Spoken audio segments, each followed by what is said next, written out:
This is not a sponsored video.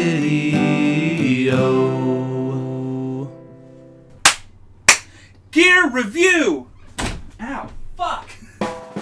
The FujiFilm XT30, while not perfect, is a brilliant little APS-C camera that I don't think is getting enough recognition, so let's have a little chat about it. Before we jump into things, I want to make it abundantly clear, Fujifilm actually sent me this XT30 along with the 18 to 55mm kit lens for 3 weeks to test out, so take this with a grain of salt. I didn't pay for this camera, it is a loaner, but I'm also allowed to say whatever I want. Fuji is not paying me. So I only shot on this camera for 3 weeks. This is not going to be as in-depth as my normal gear review videos would be, but I still have a lot of thoughts on the camera. The XT30 is a very capable camera. It's impressive how much Fuji managed to cram into such a small camera. The XT30 feels like the energetic younger sibling of the XT3, considering the two cameras share many of the same specs. But the XT30 will run you $600 less. That's a big deal. And who knows, with the upcoming XT200 now, we might see a price drop on this one soon. So let's get into what's awesome and what's not so awesome about the XT30. I typically break these videos down into sections. First off is photography, next up is video, last is ergonomics and ease of use. But before we get too crazy here, do me a favor and make sure you set your dual pixel autofocus onto that subscribe button and then rack focus over to the like, cause that shit really helps me out. Okay, so here is the nutshell, the too long didn't watch version. The camera's photo and video capabilities are impressive. Within its price range, I do feel like the camera stands out, but the feel of the camera in the hands, the ergonomics, oh boy, they ain't perfect.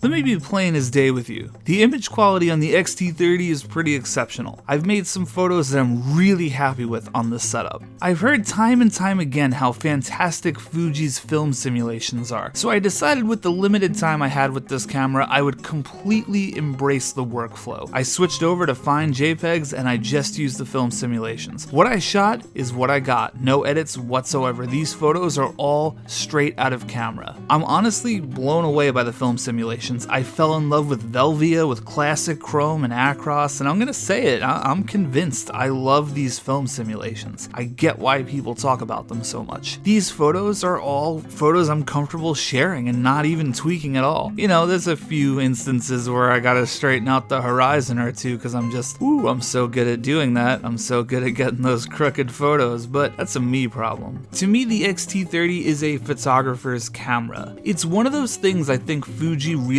excels at. They make photographers' cameras, and I know that sounds really weird, but it's kind of like the same idea like a filmmaker's film, you know what I mean? Like, the camera just really makes you embrace the process with all the dials and all that fun stuff, and we're gonna talk about that more later. But I can say overall, it was just a camera that made me enjoy the process. I had fun shooting on it. One thing I could say for sure about the XT30 is I really love the way it renders skin tones. They're very smooth looking, it's really flattering on people, and I think the portraits look really, really good. Another thing I tested out was the high ISO performance of the camera. We were in this restaurant, it was pretty dark, and I was shooting upwards of ISO 10,000, 12,800, around there. The noise, it's there, I'm not gonna lie and say it isn't, but it's up to you on what's acceptable. To me, it's really only present when you really pixel peep it, which is something I don't really like doing too much, even though I'm not gonna lie, I do it. So I leave this one up to you. Here are the images. If this noise level is acceptable for you, cool. If not, you know, there's your answer. Moving on to the video stuff. Now let's get this out of the way immediately. I wouldn't call this a YouTuber vlogger camera. To me, the XT30 is more geared towards behind the camera operation, meaning you're not really the talent, you're just kind of filming with the camera. There's no articulating screen, so if you want to monitor yourself, you're either going to have to guess and trust that you're in the frame, or, you know, you can set up a series of mirrors. You know, like in Ocarina of Time when you got to move all the mirrors to get the light to go through the room so that you can solve that puzzle. I guess you can get a monitor. The mirrors sound more fun though. And just to make sure we're clear, the monitor does go up and down, just not out to the side. It's not like a flip out. And that weird shot of me that Natara took just reminded me to talk a little bit about the rolling shutter. It's an APS-C size sensor, so you're gonna get some rolling shutter in there. It's not particularly awful, but if you are doing fast whip pans like that, you are gonna see it. All that aside though, the camera is no slouch when it comes to its video capabilities. The XT30 has very similar video features to the XT3. The only stuff that's missing is the 4K at 60 FPS and the 400 meg video bitrate. But there also needs to be some features that split the difference. For $600 cheaper, I can live with 200 meg video, especially for YouTube. Let's talk about some things I love. I love the option to choose your video bitrate. It's an awesome feature that I think every camera should have. And along that note of customizing the video bitrates and all that jazz, it's really cool to see that we have a dedicated DCI setting. That beautiful 17:9. Very cool. Thank you, Fuji. But while we're showing off this beautiful DCI shot, I'd like to call out the fact that the continuous autofocus does do some strange things sometimes. It does a little bit of hunting back and forth there. If we crop in, you can see it a lot easier. The continuous autofocus is pretty good. It's kind of hit or miss. I guess they never miss. Huh? Kill me. But in my experience, every continuous autofocus is gonna have some hiccups along the way. The film simulation in video mode is a nice addition. It saves time in post, and it's great for a content creator like me. The Eterna film simulation it's magic. I love it. This little camera packs in F-Log. Like, what? Granted, it creates more color correction work in post, but you can get some amazing results and flexibility when shooting in this mode, provided you expose correctly anyway. Some things I don't love. For some unholy reason, they made the mic input 2.5mm, which is simply good. For those of you who don't know, many of the mics that you would stick on top of a camera like this, like a Rode mic for example, use 3.5mm inputs. So it is a simple adapter situation, but it's another little piece of gear for me to forget at home or lose or whatever. And much like many other hybrid cameras at this price point, there is no headphone jack. Still no headphone jack.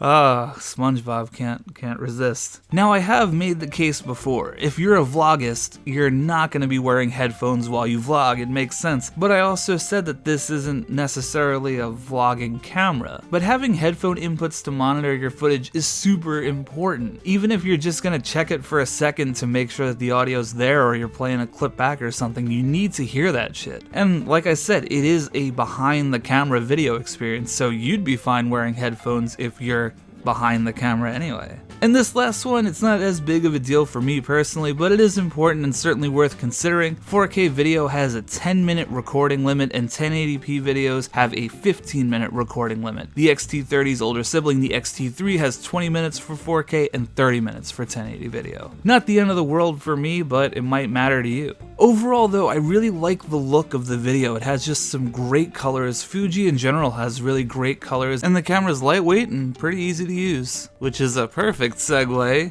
into our next section. Ugh, get the fuck out of here, dude.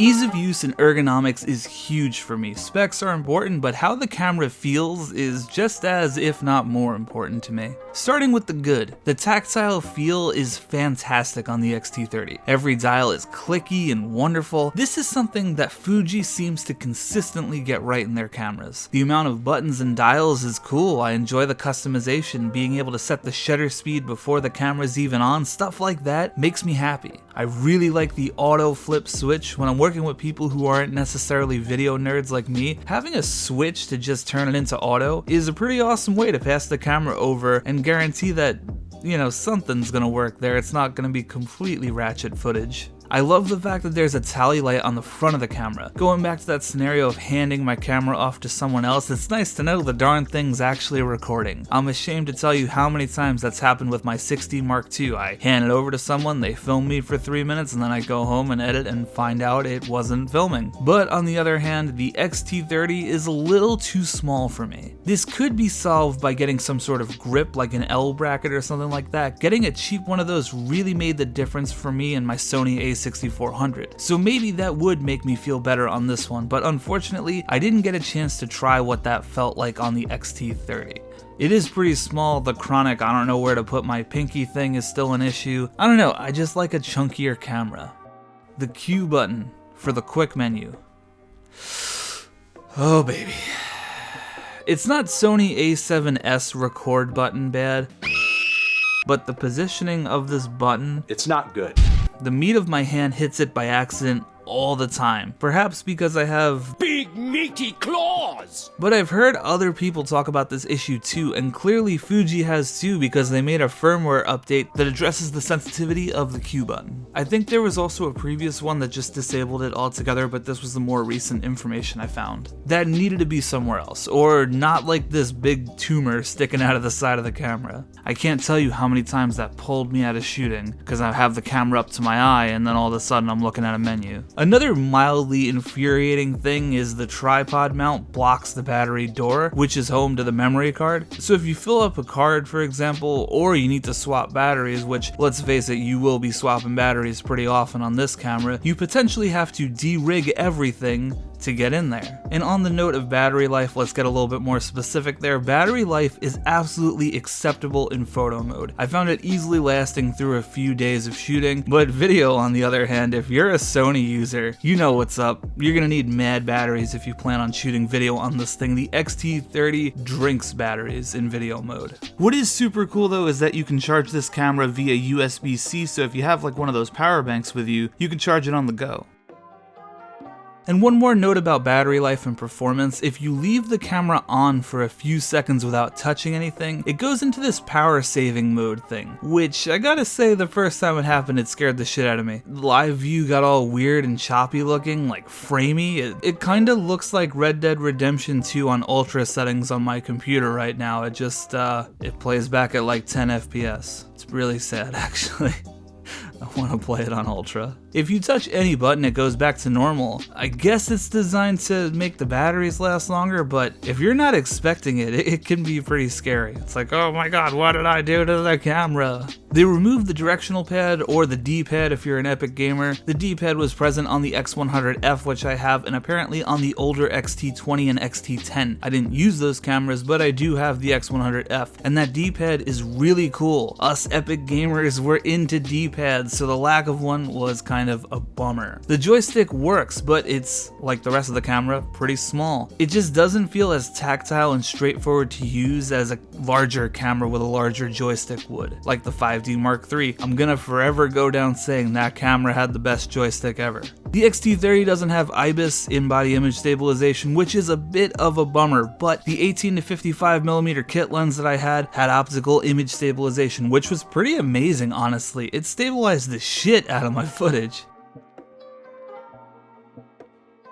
Also, on the topic of the lens, it does this weird bending thing when I zoom all the way out quickly. I'm gonna slow it down a little bit so you can see it a little bit better, but look on the left and the right sides of the frame. Kinda odd, not too sure what that is. Might just be the type of lens, I'm not super sure, but there it is. The touchscreen is alright, it does feel a little bit slower than my Canon though. And in my opinion, the menus are not as straightforward and easy as Canon, but not nearly as bad as Sony. So, for whatever that's worth.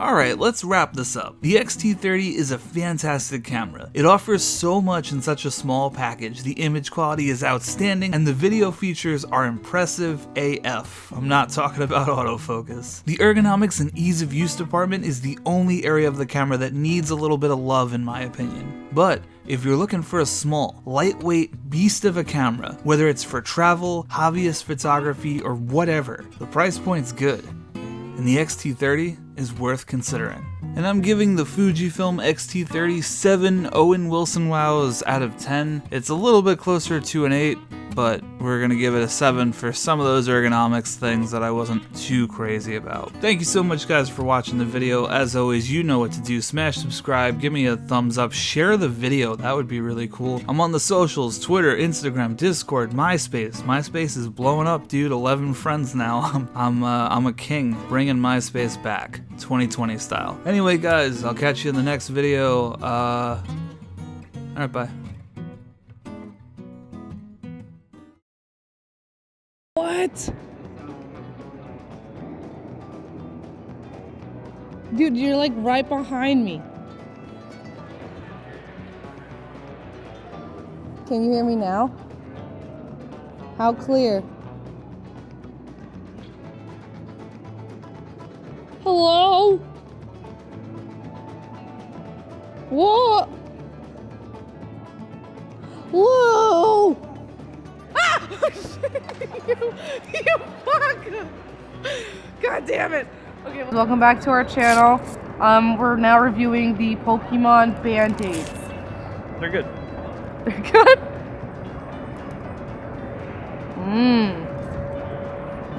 Which is this one? You gotta show it off like a beauty guru. Oh, Pikachu! How's the application?